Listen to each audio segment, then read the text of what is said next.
بەناوی خوای بەخشندەی میهرەبان سڵاوتان لێبێ بینەرانی عزیز جەژنتان پیرۆز بێت هەر لە خۆشی و جەژنابن بەرنامەی تایبەتی ئەمشەومان قسەکردنە لەسەر ژیانی تایبەتی بەڕێز ئەمیری کۆمەڵی ئیسلامی کوردستان بە تایبەت لە جەژن و لەگەڵ خێزان لەگەڵ ئەندامانی کۆمەڵ لەگەڵ خەڵک بەگشتی و بە تایبەتی لەگەڵ دراوسەکانیشیە ئایا ئەمیری کۆمەڵی ئیسلامی کوردستان ژیان و جەژنی جیاوازە لە خەڵکی ئەمە ڕەنگە پرسیاری سەرەکی بێ بۆ هەموو لایەک بۆیە لەم بەرنمەیەدا لەگەڵمان من بۆی کە بزانین ژیانی ئەمیری کۆمەڵی ئیسلامی کوردستان بە تایبەتی لە جەژنە پیرۆزەکانی ڕەمەزان و قورباندا چۆن دەگوزارێت. مامۆستاگیان زۆر سپاس بۆ دەرفەتە. سپاس بۆ ئێوەش و بەخێر بێن یاخوا کاک جەلال خۆت و هاوکارانیشت بەخێر بێن. جەژنی ئێوەش موبارەک بێ و خوا تەمەنی هەموو لایەک زیاتر پڕبەرەکەت کە بەخێر بێن. زۆر سپاس. مامۆستاوی کە گرنگە لە جەژنە هەمیشە ڕەنگە گەر کەسێک پرسیار لە بەرامبەرەکەی بکاوە بێ کە یەکەم کەس جەژنە پیرۆزە لە کیەکەی بە تایبەتی ئەوەی کە زیاتر بۆ تۆ پرسیارەکەی ئاراوە لە مناڵەکان و دوو خێزانی شتەیە لە کامیان جەژنە پیرۆزەکەی بەڵێ. بسم الله الرحمن الرحيم الحمد لله وصلى الله تعالى وسلم وبارك على رسول الله محمد وآله المهتدين بهداه من الصحب والأزواج والقرابة والتابعين لهم بإحسان إلى يوم اللقاء. والله سرتا زادش بخيرات انتهى كم وججني هم لا مبارك به هروها ججني هم أوان مبارك به كدنج مان دبيستن ورنج مان دبينن لبران وخشكان چه لە نێوخۆی هەرێمی کوردستاندا لە دەرەوەی هەرێمی کوردستان لە هەر گۆشە و کەنارێکی دنیا لە خوای پەروەردگار داواکارم تەمەنی هەموو لایەکمان زیاتر پڕبەرەکەت کە بەنسبەت ڕۆژی جەژن بە ڕیزبەندێکی کاتی بۆت پێدا بێم کە بەیانیان هەڵدەستین تەوان دوای نوێژی بەیانی دەچین نوێژی جەژن دەکەین منداڵەکان بێدار دەکەمەوە چ بۆ نوێژی بەیانی چ دواتر بۆ نوێژی جەژن خۆمان دەگۆڕین دەچین نوێژی جەژن دەکەین و جاران هەر جارە چۆن مزگەوتێک ئێستا چەند ساڵێکە هەر لە لای خۆمانەوە لەو مزگەوتەی نێو مەقەڕەکەی خۆمان هەر لەوێ 5 فەرزە جەماعەت دەکەین و نوێژی جومعەش هەر خۆم دەیکەم و نوێژ جەژنەکانیشیان هەر بۆ دەکەم. دیارە ئەوانەی کە دێن لە دەر و دراوسێ و لە پێشمەرگەکانی خۆمان و هەندێک خەڵکی نزیک جەژنە پیرۆزی لەگەڵ ئەوان دەکەم دوای نوێژەکە تاریکی کورتیان بۆ دەم نوێژەکەیان بۆ دەکەم دوای نوێژەکە دیارە تاریکی کورتیان بۆ دەم دوایی جەژنە پیرۆزیان لەگەڵا دەکەم دوایی کە دێمەوە بۆ ماڵ دیارە پێشەم و کە زیار لەگەڵ ماڵ و خێزانم دیارە کە لێرە لە ماڵی گەورە لەگەڵ هاوسەری گەورم کە ئێستا بڵین هاوسەری گەورەیە گەنە لەویش هاوسەری گەورەترمان هەبوو بە ڕەحمەتی خوا چووە 23 ساڵ لەمە پێش خاتو مەلاژم بڵین دایکی دکتۆر محەممەد و ئەوان لەگەڵ خێزانم لەگەڵ منداڵەکان کوڕوخشەکان دواتر دەچم لەگەڵ هاوسەری دیکەشم کە دیار لەو منداڵمان نییە لەگەڵەویش هەر جەژنە پیرۆزە دەکەم و پاشان ئەگەر نانی بەیانی خۆی نانی جەژن بخورێ نان دەخۆم لەگەڵ منداڵەکان بەیەکەوە دوایی دەچم بۆ ژووری پێشوازی لە میوانەکان و بە زۆری وایە کە یەکسەر دەست دەکەم بە سەردانی دراوسەکان هەموو ساڵێککردم بە عادەت ئەو دراوسیانی لێمانەوە نزیکن بە هەموو ماڵەکاندا دەگەڕێم هەر لە دەرگاوە هەیە جاروە گەر ماڵی تازە هەبێ بۆ گەڕەکەمان دەسمداش دەنیشم یا ئەگەر نەخۆشیێکیان هەبێ یا شتێکی تایبەت بوو بێ مەسەن 5 دقەدە دەقەشدا دەنیشم لەگەڵ هەندێک لەوانەیە کە بێکەوەین چایشیان لا دەخۆمەین ئاوێک دەخۆم جەژنە پیرۆزان لەگەڵ دەکەم ئەگەر هەر لە دەرگاوە جەژنە پیرۆزە دەکەم ئەو ماڵانی دراوسێ و کە لێمان نزیکن ئێم بەرنامەکە بەو شێوەیە دوایی دێمەوە دادەنیشم بۆ پێشوازیکردن لەو میوانانی کە دێن جا میوانەکانمان هەم پیاوان و برایان دێن لەوێ پێشوازیان دەکەم و ئافرەتانیش دێن بۆ ماڵ جارجاریش لەوێ ئیزن لە میوانە پیاوەکان دەخوازم لە برایەکان دێمەوە بە خێراتی میوانە ئافرەتەکانیش دەکەم. کەواتە جەژنە جیاوازی هەیە لەگەڵ خەڵکا هیچ نەوەڵ هەروەکو نازانمی دی خەڵکی لامە بە هەروە جەژن دەکات دوای نوێژی جەژن هەر لەگەڵ ماڵ و مناڵی خۆی جەژنە پیرۆزە دەکا و دوای ڕەنگە لەگەڵ دەر و دراوسێ و ئەوە دەهێ من یەک دوو جەژن سێ جەژن تا ئێستا چوومە دەرەوەی هەولێر جارێک چوومە ڕانیە لە ماڵی برایەکم و لەوێ لە مەڵبەندی ڕانیە جارێک چوومە پشدەر ماڵی هەندێک خزم لەمە بجاری کەش چوینە سلێمانی وەکو بێتەوە یادم ئەگەنا هەر لێرە بووم بۆ جەژنەکان جەنابەت جەژنێک بۆنەیەکی تایبەت ببیتە ئەوروپا ببێتێکی لە وڵاتەکانی دیکە بۆی کە تۆ جەژن لەوێ بکە ئێستا دەبینین کە عوتڵەکان دێتە پێشەوە یا بۆنەکان هەندێک لە بەرپرسەکان بۆنە و مەراسیم و جەژنەکانیان دەبێنە دەرەوەی وڵات وڵات جەژنێک بەڵام نەک من جەژنەکە بەرم بۆوێ ناوەڵە لێرە جەژنمان کرد دوایی ڕۆژی یەکەمی شەوال کە شەشەڵان شەریفی کوڕم برد بۆ چارەسەر بەڵێ بەڵێ کە عەبدوساریشم لەگەڵدا بووم ئەو سێمان بووین چوین بۆ سوید هەروەها دوای چوین بۆ فنلەندا هەروەها هەر ئەو جارە تام دە ڕۆژمان پێچوو نەرویجیشمان بەسەر کردەوە بەڵام زیاتر کاک شەریفمان بردبوو بۆ لای چارەسەر بۆ لای دکتۆر و خۆشم هەندێک لەو دۆست و برانەمان بەسەر کردەوە و گرفتمان ئەوە بوو ڕۆژووی ئەوێ زۆر لە هی ئێرە درێژتر بوو تقریبەن ڕۆژ دەوری 20 سەعات بوو منیش شەشەڵانێکمە هەمووی بەسەرێکەوە قاعیدەم وایە هەموو ساڵێ یەکسەر دوای ڕەمەزان شەشەڵان دەگرم ئیدی ئەو 6 ڕۆژە لەوێ گرتمان بەقەدەر 9 ڕۆژی ئێرە دەبوو زۆر باش بەڵێ مەبەستەمە نەخێر من جەژن پێم وایە هیچ شوێنێک لە وڵاتی خۆت و لە نێو خزم و کەسی خۆت و لە نێو خوشک و برای خۆت هیچ شوێنێک لەوە خۆشتر نییە سەریشم لەوانە سوڕ دەمێنێ بەڕاستی من جارجار بە سەفەر چووم تاوان بۆ وڵاتانی ڕۆژ ئاوا ئەوروپا زۆر بیان گەڕاوم بەڵام بە زۆری بۆ چارەسەری نەخۆشی یا بۆ سەردانی دۆست و برایان چووم یا بۆ بەشداری لە هەندێک کۆڕ و بەشداری لە هەندێک کۆنگرە و ئەوانە بەڵام بەڕاستی پێم سەیرە کەسێک کارێکی پێویستی نەبێ لەوێ وەکو کاسبیەک وەکو پەیداکردنی زانستێک وەکو چارەسەری نەخۆشیەک وەکو کاری بانگەواز و پەروەردە و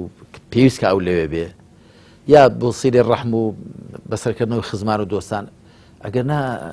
هیچ شوێنێک لە وڵاتی خۆت خۆشتر نییە بە تایبەتی ئەو وڵاتانە من زۆر جار کە چووم بۆ ئەوێ وڵای برایان خوشکان پێم عەجایبە لێرە دڵتان بێرە و نووساوە چۆن لێرە دەتوانن ژیان بگوزارێنن ئەگەر ناچار نەبێ پێم وایە هیچ شوێنێک لە وڵاتی خۆت خۆشتر نییە زۆر باش ئەگەر لە گەنجەکان بپرسین ئەرە لە ماڵی خەزوورتان جەژن دەکەن یا لە ماڵی باوکتان بەڵام ئێستا دەبێت بپرسمەوەسا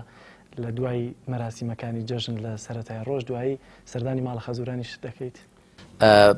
جاری وا هەیە ئەگەر بۆم بکرێ بڵێ تاوان من ماڵی خەزوورێکم لێرەیە ماڵی بابی شکری خان دایکی لێرێ بابی لە ڕانیە براکانی لێرن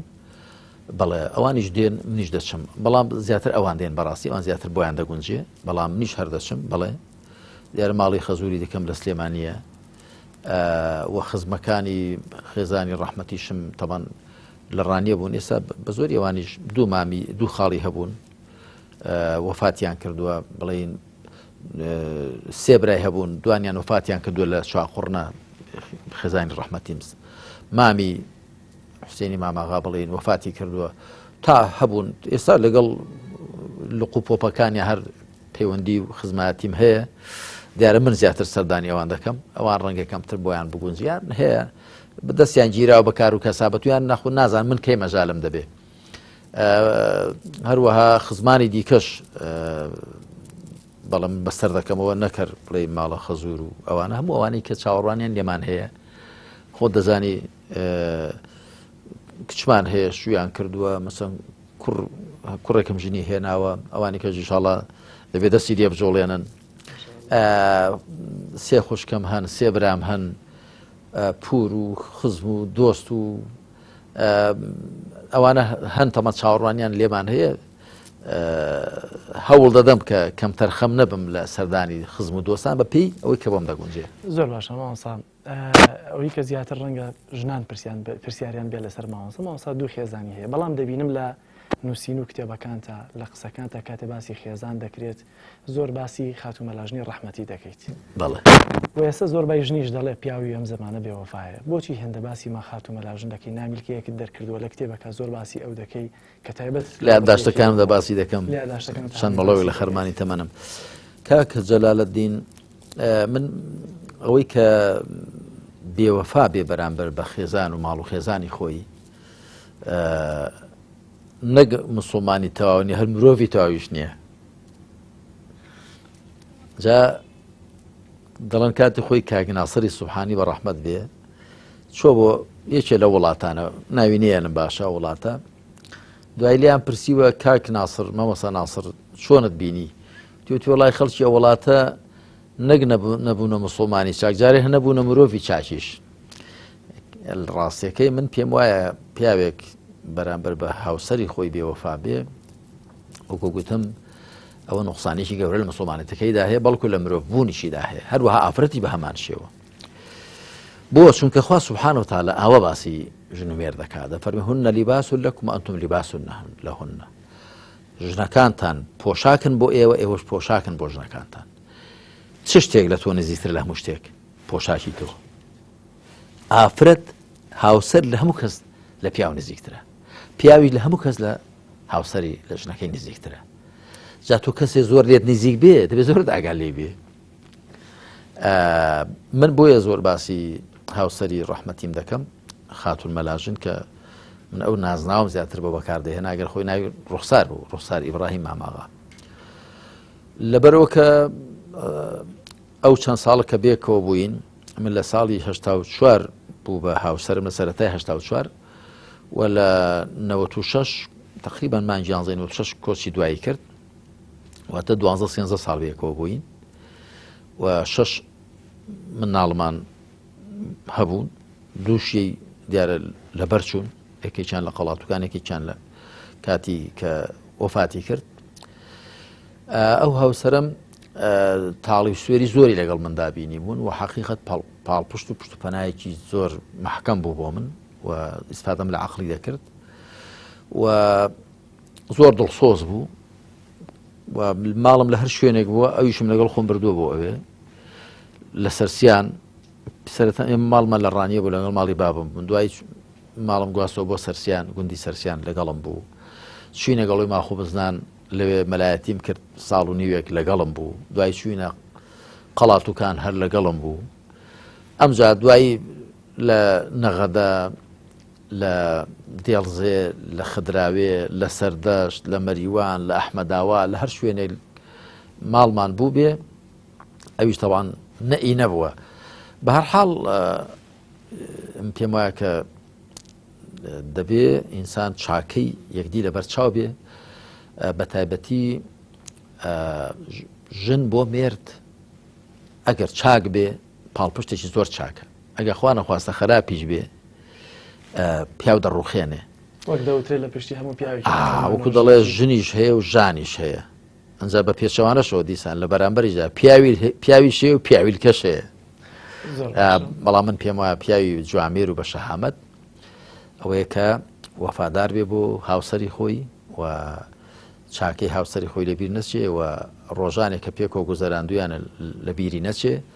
وەفاداری خوازیاری ئەوەیە. من لەبارەی وەفاداری پیاو بۆ ژنی بۆ هاوسەری دیارە ئێمە گەر هیچ سیفەتێکی باشمان تێدا بێت لە پێغەمبەری خوا وەربانگرتووە عەلەیهی سەڵات وەسەلام. پێغەمبەری خوا عەلەیهی سەڵات وەسەلام زۆر وەفادار بوو بۆ هاوسەرەکانی بەتایبەت بۆ دایکمان خەدیجە خوا لێ ڕازی بێ تەنانەت دایکی بڕواداران عائیشە خوا لێ ڕازی بێ دەڵێ ئەوەندی هەستم بە هاوێداری کردو بەرامبەر بە خەدیجە بەرامبەر بە هیچ کام لە هاوسەرەکانی پێغەمبەر صلی الله علیه و سەلەم ئەو هەستیاریەم نەبووە لەگەڵەوەشدا من خەدیجەم قەت نەبینیوە وا دەڵێ بۆ دەڵێ بەرەوەی پێغەمبەر عەلەیهی سەڵات وەسەلام زۆری باز دەکرد خەدیجە وا بوو خەدیجە وا چوو دەڵێ هەتا ڕۆژێک زۆری باز کرد یادی کرد منیشتم ئەرێ چ بوو ئافرەتێکی بەتەمەن لە ساڵانی زوودا هاوسەرت بوو باس و خواستی هەر نەبڕایەوە خوا هیلە و چاکتری بەنسیب کردووی دیارم بەستی پێ خۆی بووە دەڵێ پێغەمبەری صلی الله علیه و سەلەم تۆزێک سوور بۆ تۆڕە بوو فەرمووی سوێن بەخوا خوا لەو باشتری بەنسیب نەکردووم کاتی خەڵک پێم بێ بڕوا بوو ئەو بڕای پێهێنام بە هاوکاری کردم بە نەفسی خۆی بە ماڵ و سامانی خۆی وەخوا هەر لەویش منداڵی پێبەخشیوم چوار کچ و دوو کوڕ دیارە لە دایکمان خەدیجە لەدایک بوو کچەکان زەینەب و ڕوقیە و ئوم کەلثوم و فاتیمە خوالیان ڕازی بێ و کوڕەکانیش قاسیم و عەبدوڵڵاه کە تەیب و تاهیریشان پێگوتووە دەڵێ ئیدی لەو کاتەوە من جارێککە باسی خەدیجەم نەکردەوە جا پێغەمبەر صلی الله علیه و سلم دەڵێ جارێک دایکمان عایشە دەجێڕێتەوە دەڵێ ئافرەتێکی بەتەمەن هاتە ماڵمان پێغەمبەریش عەلەیهی سەڵات وسەلام زۆر ڕێزی گرت و حورمەتی گرت و فڵان کەس چۆنە و فڵان کەس چۆنە و لێی پرسی و ئەوانە دوای ئەوەی کە ڕۆیشت گوتم ئەی پێغەمبەری خوا ئەو پیرەژنە چێ بوو زۆرت خۆ پێوە بەخەم کرد و زۆر وەک بڵێ خۆ پێوە ماندوو کرد و لێت پرسی و فەرمووی ئەوە لە دەستە خوشکەکانی خەدیجەیە لە ڕۆژگاری خەدیجەدا هەموو شوێ ماڵمانی دەکرد جا یەک ڕستەی فەرموو فەرمووی وإن حسن العهد من الإيمان حسن العهد بە کوردی بێتەوە وەفاداری لە ئیمانەوەیە ئەوەش دەستە خوشی خەدیجە بۆ بۆیە ئەوەندە من ڕێز لێگرت لەبەرەوە کە وەکو وەفاداریەک بۆ هاوسەری زۆر باشە عادەتەن زۆربەی ئەوانی کە تەمەنەکەن یاخود دەچنە سەر و 30 ساڵەوە کاتێ لیان دەپرسی کام جەژن خۆش بۆ لێ جەژنی جاران خۆش بوو ئێستا خۆشترین جەژن لای بەڕێستانەوە کام جەژنتان بووە وڵی کاک جەلال ئەو جەژنانە خۆشن من ئاوا دەتوانم بێڵێم چونکە منەوە تەمەنم لە 58دایە بۆ 59 دەچم جەژنمان زۆر کردوون و لە جۆرەها جەودا جەژنمان کردو لە جەوی خۆش و ناخۆش و شەڕ و ئاشتی و ئاوارەی و دەربەدەری و قاچاغی و خۆشاردنەوە لە ڕژێم و کاتی خۆی و لە سزنی ئەمریکا و زۆر ناوە جەژنم کردووانە دەتوانم بڵێم ناخۆشترین جەژنم ئەوانە بوون کە لە زیندانی ئەمریکادا کردوم بەڵام کام جەژنەکان لە هەمان خۆشتر وڵاو جەژنم کە زیاتر لە خزم و دۆستان دەبینم و بە تایبەتی خزمەکان برا خوشکەکانم و کوڕکچەکان بۆیان دەگونجی هەمویان خزمەکانی دیکە بێن کۆ ببنەوە ئەو جەژنم لە هەموو جەژنەکان خۆشترە و ئەو جەژنەش کە هەست بکەم مسڵمانان بێگرفترن هەم مسڵمانانی هەرێمی کوردستان هەم دەرەوەی هەرێمی کوردستان کە بەداخەوە ئێستا ئێمە ئەم جەژنە کاتێک دەکەین کە پێم وانییە ئومەتی پێغەمبەر صلی الله عليه وسلم بارودۆخی ئەوەندە سەخت و نالەباری بەسەردا هات بن ئەلبەتە لە مێژووی ئومەتی پێغەمبەردا عەلەیهی سەڵات وسەلام حاڵ و باڵ و بارودۆخی زۆر ناڕەحەت هاتون بەڵام حەقیقەت وەزعی ئێستای ئومەتی پێغەمبەر صلی الله عليه وسلم چ لە وڵاتانی عەرەبی چ لە وڵاتانی دیکەی غیرە عەرەبی چ بەنسبەت خۆمانەوە چ وەکو نەتەوەی کورد ئەگەر تەماشا بکەین چ وەکو هەڵوێستی زلهێزان بەرامبەر بە جیهانی ئیسلامی شەڕ پێفرۆشتن و بنکەی سەربازی دانان و ئابڵوخەی ئابووری خستنە سەر و هەڕەشە و گوڕەشە لێکردن و هەوڵدان بۆ گۆڕینی عەقیدە و بەرنامە و ئاین و کلتور و یعنی ئێستا ئومەت لە حاڵ و بارودۆخێکی ناخۆشدا بۆیە ئێمە جاری وایە لە ژیانی تایبەتی و خێزانی خۆماندا ئەگەر شادمانیش بین بەڵام لەبەرەوەی ئێمە هەر بۆ خۆمان ناژین من پێم وایە ئەو شیعرەی کاتی خۆی هێمن دەربارەی قازی محەممەد گوتوێتی شعرێکی جوانە دەڵێ هەر کورد نەبوو بە شەر بوو خەمی خەڵکی لەبەر بوو ئێمەش نابێ ئەگەر وەکو ژیانی خێزانی خۆمان بێ لەخوا بە زیادی گرفتێکمانی لەگەڵ ماڵ و خێزانی خۆمان تەباین و کوڕ و کچوو منداڵ و خوشک و برا و ئەوانە بەڵام نا ئەمە کە بیر دەکەمەوە هەم لە هەرێمی کوردستاندا کەسانێکی زۆری ئێستاش بێنەوا هەن هەژار و نەدار هەن لە جەژنەکاندا ناچار دەبن کە دەست لە خەڵک پانکەنەوە یاخود بێنوان یا بێ وەزعێکی ئابووری باشن یان وەزعی ئابووریان باش نیە تەنگ دەستن یا لە دەرەوەی وڵاتەکەی خۆمان دیسان کاتێک کە ئینسان بیر لەوانە دەکاتەوە ساوە بەم تازە لەم یەک دو ڕۆژەدا هند کە ماوەی 70 ساڵە وەکو جۆرێک لە ئۆتۆنۆمی دابوو بە کشمیر بەشێ لە کشمیر ئێستاوە بەحسا و بڕیاری هەڵوەشاندۆتەوە و ئەو کشمیرەی لکاندۆ بە هیندستانە وەسا کێشەیەکی گەورە لەوان هیندستان پاکستاندا هەیە مسلمانانی کشمیر تەوان ئەو شوێنەی کە مسلمان نشینە و مسلمانانی فەڵەستین خۆتان دەزانن کە وەزعیان چۆنە لە میسر لە لیبیا لە یەمەن خوێنێکی زۆر دەڕژێ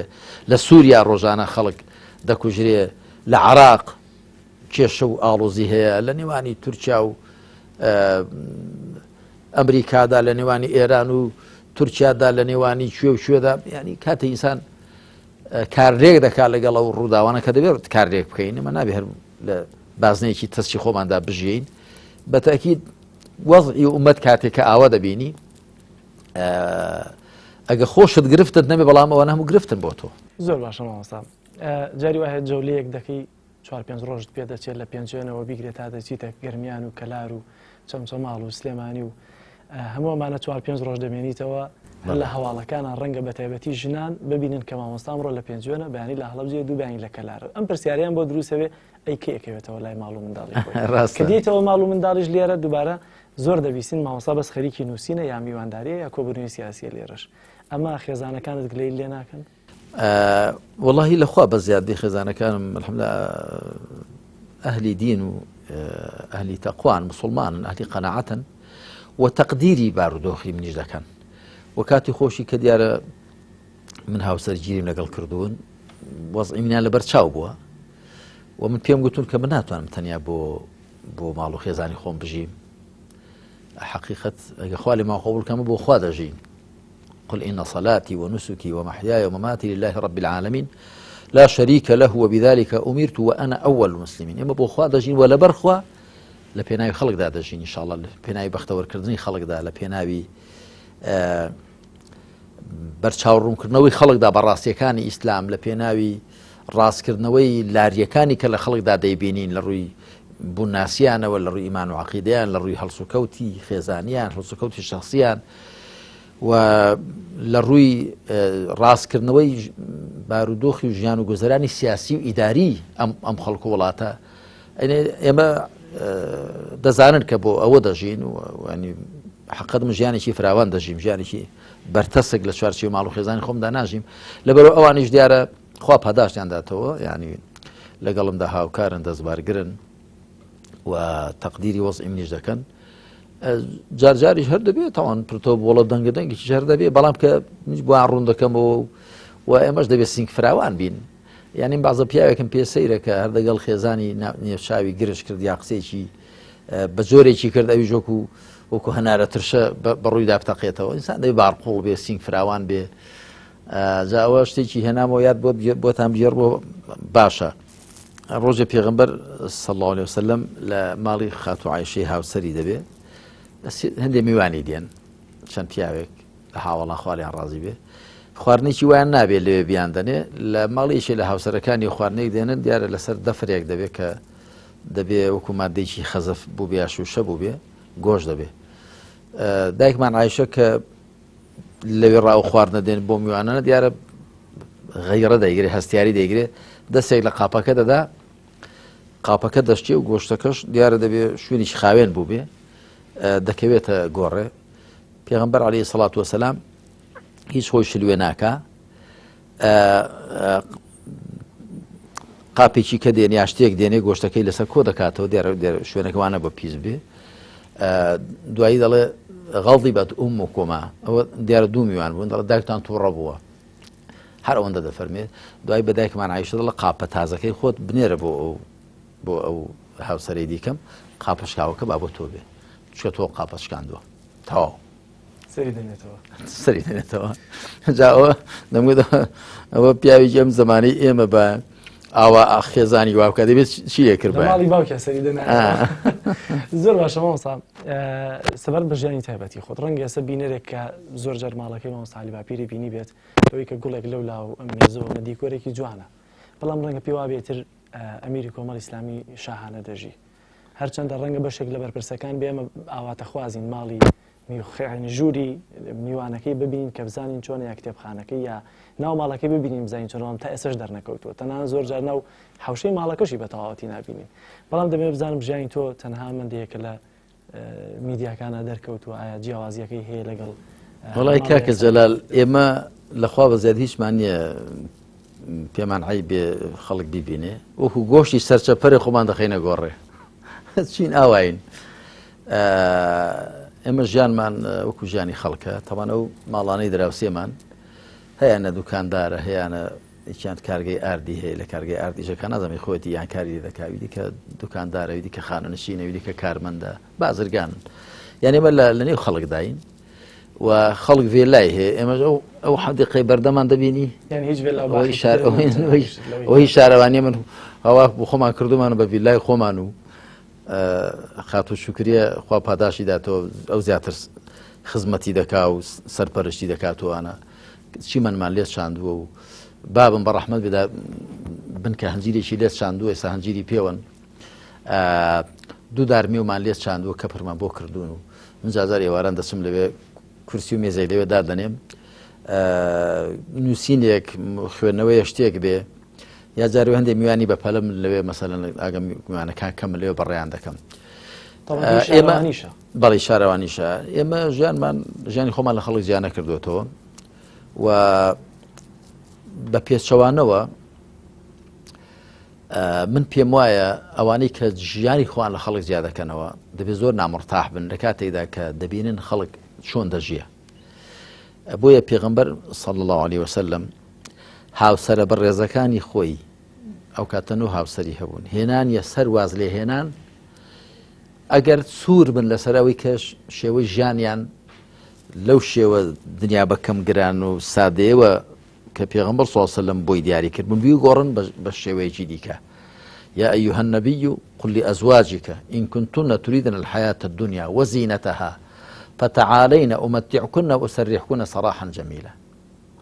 وإن كنتن تريدن الله ورسوله والدار الآخرة فإن الله أعد للمحسنات منكن أجرا عظيما كأمشت زوجتي قبربوها خوا لسري حوض آسمانه فرمان بيغمبري خاتم ذكا عليه الصلاة والسلام أي بيغمبر بهاوسەرە كانت بفرمو ورن ئەگەر ژیانی دنیا و جوانی دنیاتان دەوێ با بە جوانی دەستبەردارتان بم و سەر و دیاریتان پێ بدەم متعی تەلاقی پێ دەڵن سەر و دیاریتان پێ دەم و خوا حەفیزتان بێ ئەگەر خوا و پێغەمبەری خواتان دەوێ و ژیانی دوا ڕۆژتان دەوێ ئەوە خوا بۆ ئەوانەتان کە چاکەکارە پاداشتێکی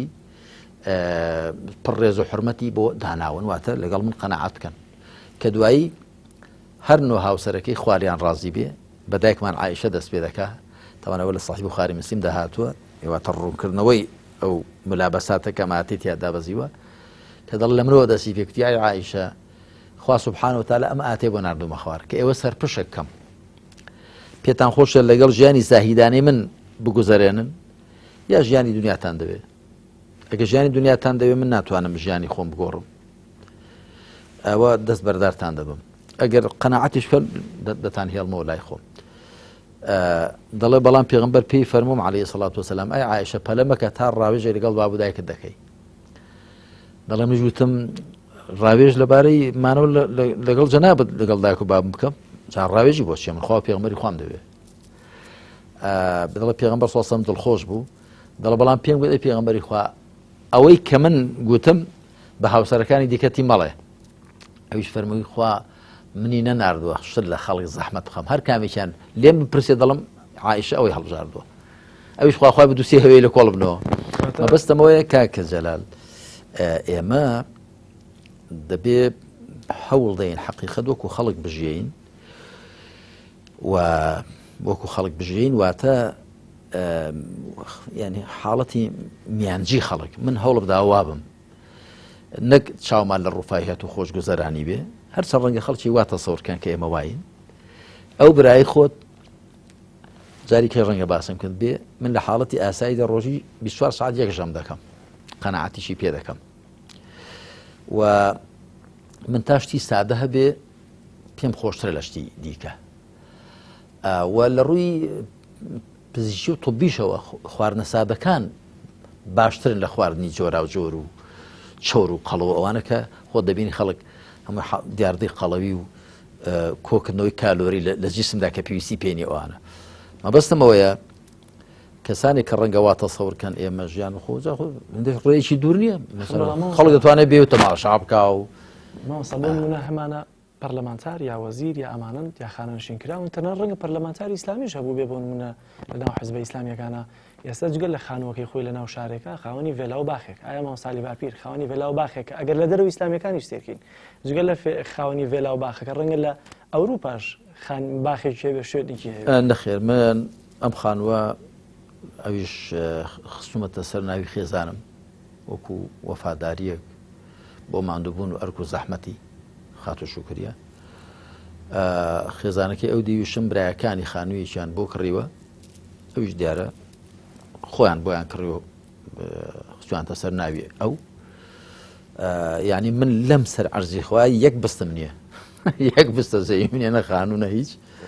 و پێشم وانی حرامیش بێ یعنی خۆ گەر خەڵکێک شوێنێکیشی هەبێ ئیسراحەتی لێ بکە ناڵم حرامە بەڵام بۆمان نەگونجاوە ئێمە بەس مامۆستا بۆمان نەگونجاوە دەتوانی بیگونجێنی یا هەڵگەر ئێستا ئەگەر بە تەنها پارەی پەرلەمانتارەکەی عێراقیش سەرفکەی خۆشترین ڤێلاوەمان بەڵێ دەتوانین ئەرێ وەڵا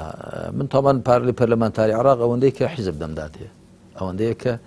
لە هی هەموو پەرلەمانتارەکان کەمترە بۆ زانیاریت لە هی هەموویان کەمترە بە خانەنشین و بە ئەوەی ئێستا داوام دەکەن لە هی هەموویان کەمترە بۆ خۆم ژیانی خۆم وە تایم داوە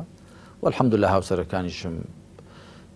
لەگەڵم بەتایبەتی خاتۆ شوکریە کە ئێمە قەڵەباڵغی ماڵمان زیاتر لێرەیە و ئەو دیارە مناڵم لەو هێشەش مناڵ و مناڵەکانی کەش زیاتر جاجار دێرە بەگەن نان بخۆن کوڕەکان خۆمان قەنەعەتمان بەو ژیانە کردووە و پێشم وایە ئەوە سەلامەتترە بۆ دنیا لە عیبە دوورتری و بۆ قیامەتێش لە گوناح دوورتری بەڵام ئەوەی کە گوریست لە بندنیان ڕادەخا و پێشبڕکە دەکات لە کەمالیات و لە خۆشگوزەرانیدا چی بخوا و چی لە بەرکا و خانوەکەی چۆن بێ و سارەی چۆن بێ و ڤیلای لە شوێ بێ چی بێ ئەوانە مەگەر زۆر لە خۆ وریابە نەگەرنا تووشی عیبداری دنیا و گوناهباری قیامەت دەبن وەکو گوتم ئەگەر بە پارەی حەڵاڵ بێ چونکە هاوڵان خوالیان ڕازی بێ من ئیسلام چۆنە دەبێ ئاوای بخەینە ڕوو هاوڵان خوالیان ڕازی بێ پیاوی وەکو بەکری سەدیق بووە پیاوی وەکو عەبدوڕەحمانی کوڕی عەوف و عوثمانی کوڕی عەفان خوالیان ڕازی بێ سەعدی کوڕی وەقاص دەوڵەمەند بوون و کەسانی هەژار و نەداریش بوون بەڵام ئەوەی کە دەوڵەمەند بە ڕەنجی شانی خۆی دەوڵەمەندێکی پەیدا کردووە پارەی خەڵک نەبووە لەسەر حیسابی خەڵکی ڕۆژوو نەبووتە ملیار لێر و میلیۆن لێر بە ڕەنجی شانی خۆی بە کەسبی حەڵاڵ ئیسلام هیچ هەستیاریی نییە بە ژیان و گوزەرانی خۆش بە خواردنی خۆش بە بەرگی جوان ئیسلام هەستیاری نییە بەڵام لە ڕێی حەڵاڵەوە خوا دەفەرمێ قل من حرم زينة الله التي أخرج لعباده والطيبات من الرزق بە پێغەمبەر دەفەرمێ عەلەیهی سەڵات وسەلام پیان بڵێ چییە ئەو جوانی خوا بۆ بەندەکانی پەیدای کردووە ئەوە ڕزق و بژی و خۆشەکان چی حرامی کردوون کە خوا بۆ بەندەکانی هێناونەدی بەڵام لە ڕێی حەڵاڵ و پاک و چاکەوە و لەسەر حیسابی خەڵک نەبێت ئەوەی کە زیاتر بابێنەوە سەر ئافرەتان و ژنان کە قسە لەسەر مامۆستا دەکەن بۆچی ژنی دووەمی هێناوە کاتێک کە بۆ نمونەوەندە نایەتەوە ماڵەوەندە مەشغوڵە وای پێویست کردووە ئەوە خۆی ژیانی تایبەتی و خێزانی هەر کەسی خۆی چاتر دەزانێت دیارە وا پێویستی کردووە کە هاوسەری دووەمەم هێنا بەسەر خاتومە لاژنی ڕەحمەتی کە هەردووکیان بەیەکەوە بوون دو-سێ ساڵ و دواییش کە هاوسەری دیکەش هێنراوە دیار وای پێویست کردووە کۆمەڵێک هەر کەسە حاڵی خۆی باشتر دەزانێت بەڵام ئەوەی گرنگە ئەوەیە ئێمە لە شیرازەی شەریعەت نەچینە دەر ئێمە مولزەمین بەوەی کە پابەندین بە شەریعەتەوە نەک پابەند بین بە طەبیعەتی خەڵکێکەوە جا بۆ زانیاری من زۆر جار گوتومە لە ئیسلامدا چەند ژنی هەیە لە غەیری ئیسلامدا فرەژنی هەیە بەس خۆ خەڵک ئەو زاراوانە هەر بەکاردێنە بیریان لێ ناکاتەوە فرە یعنی زۆر بۆ شتێکە نەژمێردرێ وایە لە ئیسلامدا پیا و چوار هاوسەری بۆ حەڵاڵە 1 2 3 4 کەم وایە بگاتە چواریش 1 2 3 جاجاریش دەگاتە چوار بڵێین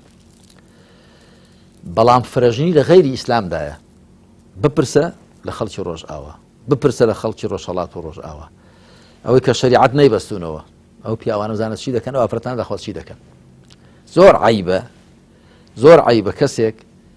بڕای بە ئیسلام نەبێ ئەو شوێنی ئەو پێی هەڵا دەڵێ فرەژنی لێبێ کەسی بێنێ ڕەخنە لە چەند ژنی بگرێ زۆر عیب و شوورەیە زۆر باشەوە ساوابێنەوە سەر جەژن تا ئێستا جەژن بووە هۆکاریەوەی کە تۆ بچی لەگەڵ یەکێکە ئاشت ببیتەوە یا ئاشتەوایی تەبایی زیاتر دروست وڵی دەش بێ بەڵام لەخوا بە زیاد وڵای من کەسم هەڵ نەگرتو تا جێژنێ ینی بزانمە کەسێک لێ منی گەران بوو بێ زوو ئاشتم کردوێتەوە لەخوا بە زیاد کەسیشم تۆڕە نەکردو جاگەر کەسێکی تۆڕە بوو بێزانێ بم نیگەرانێکی هەیە ئەوکو گوتم نەبووە خراندو تا جێژنێتەوە زۆری پێدەچێت. ئێستا گرفتە کۆمەڵایەتیەکان زۆرن چی بکەین بۆی کە جەژن بکەنە هەوێنی ئاشتەوایی ئەگەر چی کابرا برای منی کوشت بێ یا کوڕی منی کوشت بێ هەر جۆرە قەزەیەک گەر خوێنیش لە ئارادا بوو بێ پەیامە چیە بۆ خەڵکی بۆ لەم وڵی پەیامم ئەوەیە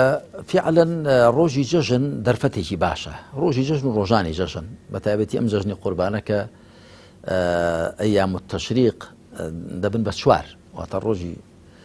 عید الأضحیە کە ڕۆژی دێمە و سێ ڕۆژی کەشی دەخرێتە سەرێ ئەو سێ ڕۆژەی کە لەوێ حاجیان هەر سێ جەمڕەکان بەرباران دەکەن ژەمڕەی گەورە و نێوەنجی و گچکە ئێکی هەفتا بەردیان پێدادەن بە ڕۆژی یەکەمەوە کە ڕۆژی دیلحیجەیە دەرفەتێکی باشە ڕۆژانی جەژن بۆ ئەوە کە کەسێک بزانێ کەسێک ساردی لەگەڵیدا هەیە ینی بچی ئاشتی کاتەوە ڕۆژێ یەکی پرسیار لێ پێغەمبەر کرد عەلەیهی سەڵات وسەلام ئەی پێغەمبەری خوا هیچێک لە ئێمە دەگاتە برایەکەی کامیان پێشێ سڵاو لەوی دیکە بکە فەرمی ئەولاهوما بالله ئەویان کە لە خوا نزیکترە ئەو پێشێ سڵاو دەکا چییە دەست پێشخەری کرد زیاتر بۆ برایەتی ئەوە لە خوا نزیکترە ئەوە پێوەری موسڵمانەتیە کە پێوەری موسڵمانەتی تەنیا نوێژی چاکردن و ڕۆژووی باشگرتن نییە بڵێ ئەوەش لەژێ خۆی بەڵام پەیوەندی کۆمەڵایەتیەکانیش ئینسان چاک بە پارێزی حەقی خوان پێ بدا ئەوەش سەنجی مەحەکی مسڵمانەتیە من کتێبێکم هەیە نامیلکەیەکم بە ناوی خوڕەوشتی بەرز و پەسەند سەنجی مەحەکی مسڵمانەتیە و من پێم وایە مسڵمانان دەبێت باش لەو بارەوە لەو بارەدا چاو بەخواندا بجێڕنەوە بە دینداری خۆیاندا پێکەوە لێبڕدە بن چاوپۆشی لێکدی بکەن بۆ لای یەکدی بچن و پێکەوە سەر و ڕووخۆش بن قسە خۆش بن و کینە و بغز لە دڵی خۆیان نەپەسنن بەرامبەر برا خوشتی خۆیان و گەر کەسێکی بزانن زوڵمیشی لێکردن قسەشی پێگوتون بۆ زانیاری تۆ هەموو بینەران و بیسەرانی بەڕێزیش من کەسانێک هەیە تەم بەنا حەق قسەم پێ دەڵێن وەنیە هەیە لە وڵاتی دوورە و یا هەیە لە شوێنی دوورەوە یا هەرێ بە بناسەبە بێ بەناسەبە قسە دەڵێن و قسە دەنووسن ئەوانە من ئەو کاتانی کە دوعا بۆ خۆم دەکەم دەپاڕێمە دەڵم خوایە هەر کەسێک لە ئومەتی پێغەمبەر صلی الله علیه وسلم لە ئەهلی ئیسلام و ئیمان حەقێکی منی لەسەرە قەرزداری منە ئەوەم بە تۆم بەخشی خوایە لێی خۆش بە و لێی ببوورە و چاوپۆشی لێ بکە هەر کەسێک هەیە مادام ئەهلی ئیمان و ئەهلی ئیسلامە وەگەر ئەهلی ئیمان و ئیسلامیش نەبێ خوا ئەگەر حەقێکی منی لایە لە زیاتی حەقیقە هیدایەتی بدەی بیخێ سەر ڕێی ڕاست ئینسان دڵی خۆی نەکاتە تەنەکەی زبڵ بۆز و حقد و کیبر و عجب و شتی خراپی تێکە بەڵکو دڵی خۆت پڕکەی لە مەحەبەت لە ڕێز لە خۆشەویستی لە بەتەنگەوە بوون لە بەزەیی ئەوە هەم خۆشت ئاسوودە و مرتاح دەبی و هەم عیبادەت و تاعەتێکیشە وخوای پەروەردگاریش سەرفرازی دنیا و دواڕۆژی بەستۆتەوە بە دڵ و دەرونی پاڵفتەکراو ونفس وما سواها فألهمها فجورها وتقواها قد أفلح من زكاها وقد خاب من دساها سرفراز أو كسي كخوي باكو شاك دكا جا من ئامۆژگاری هەبوو لایەک دەکەم هەر کەسێک کە لەگەڵ هەر کەسێ ساردێکی هەیە باو دەست پێش خەریب بکە ئەگەر خزمە ئەگەر دراوسێ ئەگەر دۆستە ئەگەر هەر کەسێک هەیە حیفە ئێمە دەچینەوە خزمەت خوای پەروەردگار بۆچی لە تۆماری کردەوەکانماندا بغز و حقد و غەیبەت و قسەی خراپ و شتی خراپ ببێ با پڕ بێ لە شتی باش بە تایبەت پەیوەندی کۆمەڵایەتەکان وەکو گوتم پەیوەندی ڕاستە و خۆیان هەیە بە ئیمانەوە خوای پەروەردگار دەفەرمێ يا أيها الذين آمنوا اتقوا الله وأصلحوا ذات بينكم ئەوانی ئیمانتان هێناوە پارێز لە خوا بکەن و پەیوەندی نێوانتان چاککەن پەیوەندی نێوان چاکبوون بەرهەمی پارێزکاربوون و متقیبوون هەر کەسێ ئەهلی تەقوا بێ ناتوانێ بەدەست و دڵ و زمان زیان بەوانی دیکە بگەێنێ زۆر سپاس ماوەسەگەن سپاس بۆ پێزەکانت سەلامەت بی سپاس بۆ ئێوەش و من دووبارە هەم جەژنی ئێوە و هی هەموو کارمەندانی تۆڕی میدیایی کۆمەڵ بە هەموو کەناڵەکانیانەوە هەروە هەموو